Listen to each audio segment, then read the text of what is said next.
بسم اللہ والصلاۃ والسلام علی رسول اللہ اما بعد۔ یہ صفحہ نمبر ہے 126 اور 128، آیت نمبر ہے 156 اور 157۔ اعوذ باللہ من الشیطان الرجیم، بسم اللہ الرحمن الرحیم۔ یا ایہا الذین آمنوا لا تکونوا کالذین کفروا وقالوا لإخوانہم اذا ضربوا فی الارض او کانوا غزا لو کانوا عندنا ما ماتوا وما قتلوا لیجعل اللہ ذلك حسرة فی قلوبہم واللہ یحیی ویمیت واللہ بما تعملون بصیر وَلَئِن قُتِلْتُمْ فِي سَبِيلِ اللَّهِ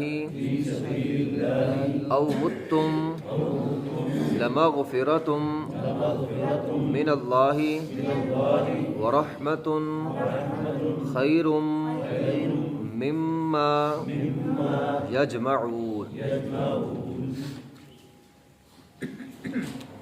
یا ایھا الذین آمنوا، اے وہ لوگو جو ایمان لائے ہو، لا تکونوا، نہ تم ہو جاؤ، کالذین کفروا، ان لوگوں کی طرح جنہوں نے کفر کیا، وقالوا لاخوانہم، اور انہوں نے اپنے بھائیوں سے کہا، اذا ضربوا فی الارض، جب تم زمین میں چلو، او کانوا غزا، یا تم کوئی غزوہ کرو، جہاد کرو، تو لو کانوا، اگر ہوتے، عندنا، تم ہمارے پاس، ما ماتوا وما قتلوا، نہ تم فوت ہوتے، نہ تم شہید ہوتے، مرتے، یجعل اللہ، یعنی تمہیں قتل کیا جاتا، یجعل اللہ ذلک حسرة فی قلوبہم، یہ بات اللہ تعالیٰ نے ان کے دلوں کے لیے حسرت بنا دی، واللہ یحیی و یمیت، اللہ زندہ کرتا ہے، اللہ مارتا ہے، واللہ بما تعملون بصیر، اور اللہ جو تم عمل کرتے ہو دیکھنے والا ہے، وَلَئِن قُتِلْتُمْ فِي سَبِيلِ اللَّهِ، اگر تم اللہ کے راستے میں قتل کر دیے جاؤ، او متم،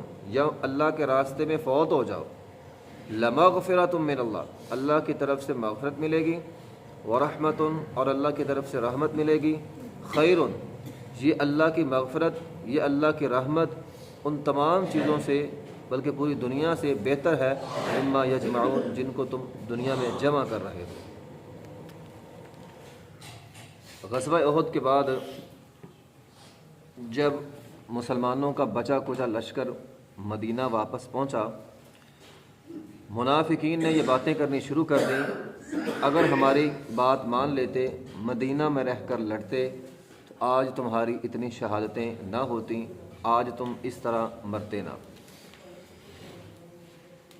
اللہ رب العزت نے یہاں پہ نقشہ کھینچا ہے، فرمایا یا ایھا الذین آمنوا، اے وہ لوگوں جو ایمان لائے ہو، تم نے یہ جملے نہیں بولنے جو جملے منافقین نے بولے کہ اگر تم ہماری بات مان لیتے، ما ماتوا وما قتلوا، نہ تم مرتے، نہ تم شہید ہوتے، اگر ہمارے پاس ہوتے تو تمہیں موت نہ آتی۔ اللہ رب العزت نے فرمایا اے مومنو، یہ جملے تم نے نہیں بولنے۔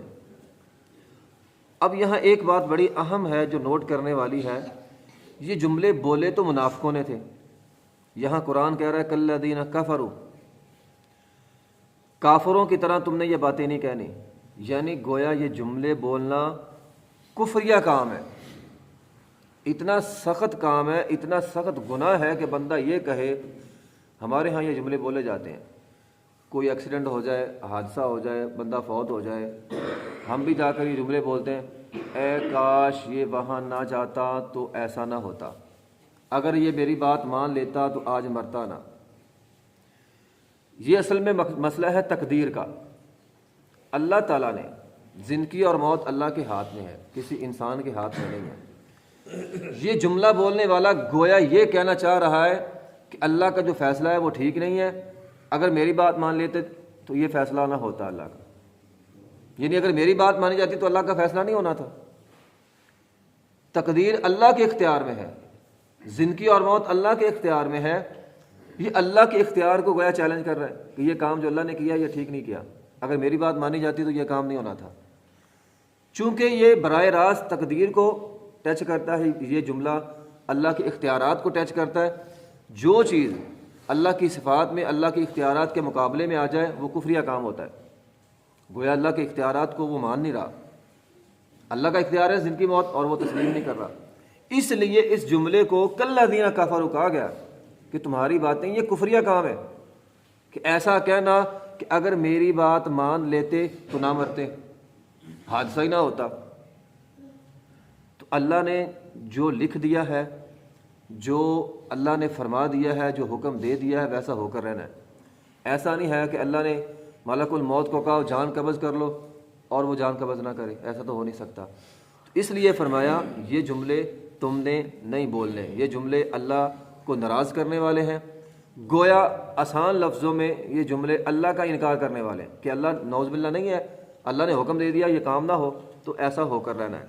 ایسے جملوں سے ہمیں منع کیا گیا۔ ایک حدیث میں ہے، نبی علیہ الصلوۃ والسلام نے فرمایا، مسلم کی حدیث ہے، طاقتور مومن کمزور مومن سے بہتر ہے۔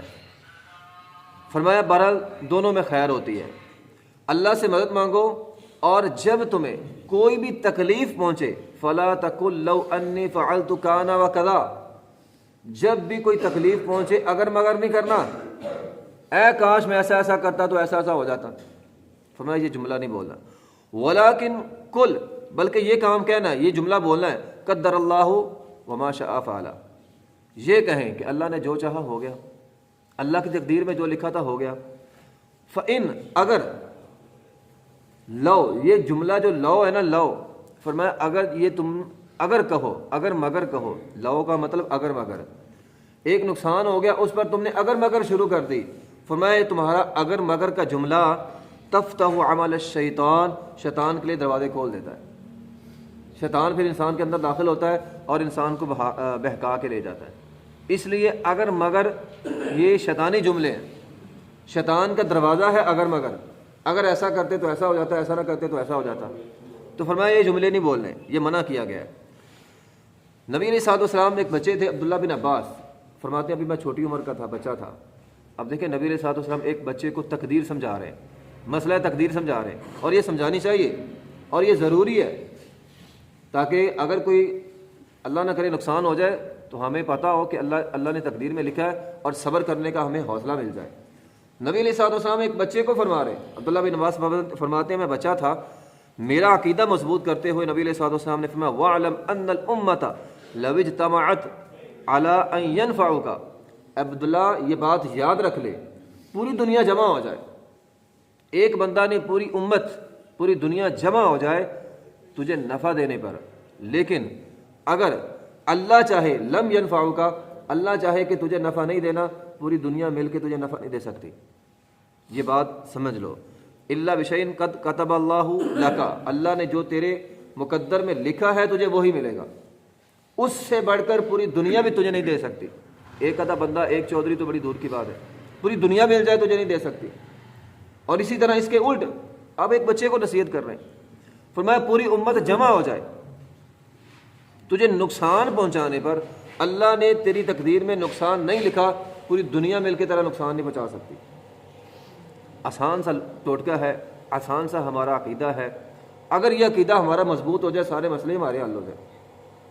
اس کا مطلب یہ بھی نہیں ہے انسان گھر میں بیٹھا رہے، جو نصیب میں ہے وہ ملی۔ انسان کو اسباب اختیار کرنے کا حکم دیا گیا ہے، بندہ بچے، بندہ اسباب اختیار کرے، دنیا کے سارے اسباب اختیار کرے، لیکن اس کا نتیجہ وہ اللہ کے پاس ہے، نتیجہ انسان کے ہاتھ میں نہیں ہے۔ انسان کی ذمہ داری ہے اسباب اختیار کرنا، نتیجہ اللہ کے ہاتھ میں ہے۔ تو نبی عبداللہ بن عباس فرماتے نبی علیہ الصلوۃ والسلام نے مجھے یہ بات کہی کہ نقصان ہو جائے یا فائدہ ہو جائے، ساری دنیا مل کے تیرا فائدہ نہیں کر سکتی، ساری دنیا مل کے تیرا نقصان نہیں کر سکتی، تیرا فائدہ تیرا نقصان اللہ نے تیری پیدائش سے پہلے لکھ دیا. رفعت الاقلام وجفت الصحف. اب وہ کلموں نے لکھنا بند کر دیا ہے, کلمے اٹھا لی گئی ہیں. وہ جس صحیفے پہ لکھا تھا وہ خشک ہو گیا, وہاں سے اب مٹایا نہیں جا سکتا. تو جو اللہ نے تیرا نصیب لکھا ہے, اللہ کے نصیب پہ راضی ہو جائے, اللہ بہت نوازتا ہے. تو یہ ہمارا عقیدہ ہے. زندگی اور موت, میں کہتا ہوں زندگی اور موت نہیں, ہر کام, بات صرف زندگی اور موت کی نہیں ہے, دنیا کا ہر کام جو ہے, جو اللہ نے لکھا ہے ویسا ہوگا. جہاں موت لکھی ہے ویسے آئے گی, جہاں جتنی زندگی لکھی ہے جتنی سانسیں ہوں گی ویسے ہوگی. تو حادثہ ہو جائے, یہ جملہ ہمیں صبر دیتا ہے, حادثہ ہو جائے بندہ اللہ کا امر سمجھ کر صبر کر لیتا ہے, تو یہ بندے کو حوصلہ ملتا ہے. جبکہ جو منافق ہوتا ہے وہ کفریہ جملے بولتا ہے, جس طرح کہ اس آیت کے اندر ہے, اگر ایسا نہ ہوتا, اگر ایسا ہوتا تو ایسا نہ ہوتا, ایسا ہوتا تو ایسا نہ ہوتا. تو بہرحال آدمی کو یہ جملے جو ہیں وہ نہیں بولنے چاہیے. یہاں ان جملوں کو کفریہ کام اس لیے بھی کہا گیا ہے, نبی علیہ الصلوۃ والسلام نے مشابہت اختیار کرنے سے منع کیا. فرمایا جو قوم کسی دوسری قوم کی مشابہت اختیار کرتی ہے وہ ویسی ہو جاتی ہے. مشابہت کا مطلب صرف لباس چال ڈال نہیں ہوتا, مشابہت کے اندر جملے بھی ہوتے ہیں. ایک جملے کافر بولتے ہیں, وہی جملہ اگر مسلمان بولے تو گویا اس نے جملوں میں ان کی مشابہت اختیار کی ہے. تو یہ جو جملے ہیں نا, اگر ایسا ہوتا تو ایسا نہ ہوتا, اگر میری بات مان لیتے تو ایسا نہ ہوتا, فرمایا یہ کافروں کے جملے ہیں. تو گویا جو جملے بولتا ہے وہ کافروں کے ساتھ مشابہت اختیار کر رہا ہے ان جملوں کے اندر. تو جو جس کی مشابہت اختیار کرے گا وہ انہی میں ہو جائے گا. یہ جملے بولے منافقوں نے تھے, اللہ تعالیٰ نے یہاں ان کو کافر کہہ دیا ہے. تو اس لیے یہ کفریہ جملے ہیں, ایسے جملے بندے کو نہیں بولنے چاہیے. واللہ یحیی و یمیت, فرمایا اللہ زندہ کرتا ہے, اللہ مارتا ہے. اللہ نے وَلَكُمْ فِي الْأَرْضِ مُسْتَقَرٌّ, اللہ کو پتہ ہے ہمارا زمین میں ٹھہراؤ کتنا ہے, مستقر ہم نے کتنی دیر رہنا ہے, یہ اللہ کو پتہ ہے. وَمَتَاعٌ إِلَىٰ حِينٍ, اور جو زمین سے لینا ہے اللہ کو وہ بھی پتہ ہے, جتنی دیر ٹھہرنا ہے, جو زمین سے ہم نے لینا ہے, جو جتنے گھونٹ ہم نے پانی پینے تھے جب پی لیا تو بس ختم ہے, اب اس کے علاوہ ایک گھونٹ نہیں پی سکتے. تو واللہ یحیی و یمیت, اللہ کو پتہ ہے, اللہ زندہ کرتا ہے, اللہ مارتا ہے. واللہ بما تعملون بصیر, اللہ کو سارا پتہ ہے جو تم عمل کرتے ہو. وَلَئِن قُتِلْتُمْ فِي سَبِيلِ اللَّهِ أَوْ مُتُّمْ, یہ اللہ تعالیٰ نے آگے تسلی دی. اللہ تعالیٰ فرماتے ہیں کہ کیا ہو گیا, اگر تم اللہ کا حکم سمجھ کر بات تو میدان جہاد کی ہو رہی تھی نا, میدان جہاد میں چلے گئے. اب منافقین کہتے ہیں اگر ہماری بات مانتے, وہاں نہ جاتے تو نہ مرتے. اللہ تعالیٰ نے فرمایا اللہ کا حکم سمجھ کر وہاں پہ چلے گئے, جو تبھی موت فوت ہوئے یا جو شہید ہوئے اللہ کے حکم پہ ہوئے, تو اللہ تعالیٰ فرماتے ہیں اگر تم اللہ کے حکم پہ قتلتم فی سبیل اللہ, اللہ کے راستے میں اگر مر جاؤ, شہید ہو جاؤ, او متم, یہ اللہ کے راستے میں فوت ہو جاؤ. ایک بندہ اللہ کے راستے میں نکلا ہے, دین کے کام کے لیے نکلا ہے, دعوت کے کام کے لیے نکلا ہے, ابھی اپنی تبھی موت مرتا ہے, اب وہ کام تو دین کا ہی کر رہا تھا.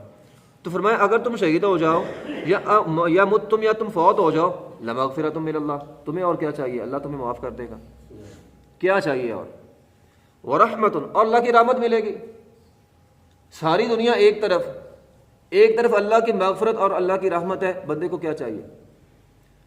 لیکن اگر ہمیں یہ جملہ پتہ چل جائے, اگر ہمیں پتہ چل جائے ادھر ہی بیٹھے بیٹھے کہ اللہ نے مرنے ساتھ ہی ہمیں جنت دے دینی ہے 100%, تو دنیا میں رہنے کا کس کا دل کرے گا, اللہ نے تو جنت دے دینی ہے.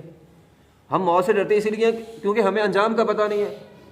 تو اللہ تعالیٰ یہاں گارنٹی دے رہے ہیں, فرمایا اگر میرے راستے میں موت آ گئی, مغفرت من اللہ, اللہ کی طرف سے. بندہ کہتا ہے یہ تحفہ جناب فلاں کی طرف سے آیا, ہم بڑی اس تحفے کی قدر کرتے ہیں. یہ تحفہ جناب وزیر اعظم نے دیا, ہم بڑی قدر کریں گے.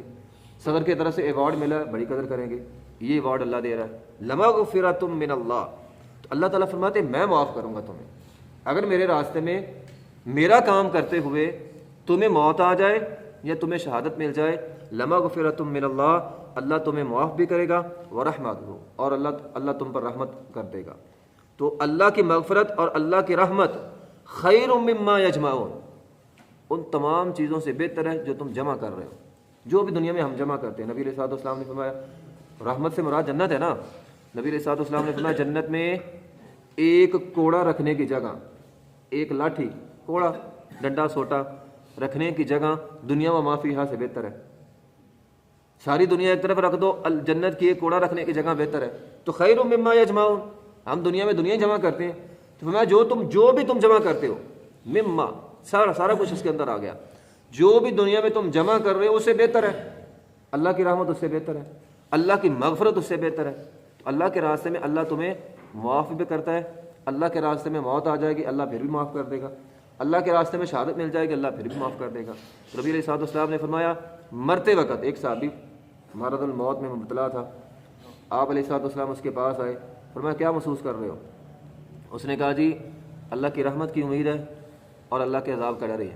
نبی علیہ الصلوۃ والسلام نے فرمایا جسے یہ چیز نصیب ہو جائے، اللہ کی رحمت کی امید اور اللہ کے عذاب کا ڈر، اللہ اسے معاف کر دیتا ہے۔ تو مرتے وقت جس کو یہ چیزیں مل جائیں اسے اور کیا چاہیے؟ ساری دنیا ختم ہے اس کے لیے، اسے پتہ یہاں سانسیں ختم ہونی ہے وہاں جنت مل جانی ہے، تو اللہ گارنٹی دے رہا ہے۔ فرمایا تم باتیں کر کے مسلمانوں کے حوصلے پست کر رہے ہو، اللہ نے مسلمانوں کے حوصلے بلند کیے۔ فرمایا کوئی بات نہیں، خیر ہے، جو تبھی موت فوت ہوئے اس احد کے میدان میں جاتے ہوئے، کوئی راستے میں اگر کوئی فوت بھی ہو گیا ہے، کوئی تبھی موت فوت ہوا ہے یا اسے میدان احد میں شہادت ملی ہے، اللہ گارنٹی دے رہا ہے اللہ نے انہیں معاف کر دیا ہے اور اللہ نے انہیں اپنی رحمت میں جگہ دے دی ہے۔ تو پھر حوصلہ شکنی کیوں؟ حوصلے تو بلند ہونے چاہیے کہ شہادت ہی ملی انہیں، وہ اللہ کے پاس چلے گئے، اللہ کی جنتوں میں چلے گئے۔ شہید بندہ نبی علیہ الصلوۃ والسلام نے فرمایا جنت میں پرندوں کی طرح کھاتا پیتا ہے، تو اور کیا چاہیے؟ اللہ تعالیٰ نے معاف کر دیا ہے۔ تو بہرحال اسی لیے ہمیں ہر وقت کوشش یہ کرنی چاہیے کہ ہم دین کا کام کریں، دین کا کام کریں گے، موت آ جائے گی یہ دو چیزیں مل جائیں گی، اللہ کی مغفرت بھی مل جائے گی، اللہ کی رحمت بھی مل جائے گی۔ دنیا داری بھی بندہ اگر دین کے مطابق کرے تو وہ بھی انسان کا دینداری شمار ہوتی ہے، تجارت بھی اگر ہم دین کے مطابق کریں گے وہ بھی دینداری شمار ہوگی، اس میں موت آ جائے گی اللہ تعالیٰ کی رحمت مل جائے گی اور اللہ تعالیٰ کی مغفرت مل جائے گی۔ وآخر دعوانا الحمدللہ۔